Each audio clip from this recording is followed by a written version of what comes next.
এই হচ্ছে মাশরুমের প্যাকেট। আমাদের এখানে এরকম প্যাকেটে করে মাশরুম পাওয়া যায়। তো এখানে মাশরুমগুলো আমি কেটে নিয়েছি। এরপর ম্যারিনেট করব।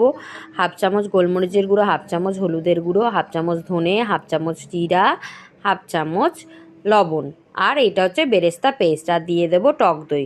বেশ হাফ বাটি মতো দিয়ে ম্যারিনেট করে রাখতে হবে। আর যে কোনো মিট মশলা অ্যাড করতে হবে, হয় চিকেন নয় মাটন। আমি অনেক আগেই বলেছিলাম যে আমি একটা দারুণ স্বাদের মাশরুম রেসিপি আনবো, তো আজকে সেটাই আনলাম।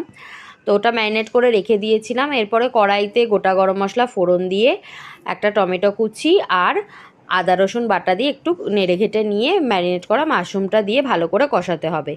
কষিয়ে নেওয়ার পরে ধনেপাতা কুচি অবশ্য করেই দিতে হবে, এটাই মেন আসল সুন্দর একটা ফ্লেভার দেয় এই টেস্টটাতে। আর দিয়ে দিতে হবে সামান্য জল। মাশরুম সেদ্ধ হতে বেশি জলের প্রয়োজন হয় না, এটা ভাজলেই সেদ্ধ হয়ে যায়, তাই জলটা বুঝে দেবে। মাঝে মাঝে ঢাকা খুলে নেড়ে চেড়ে নিয়ে মাশরুম রেডি।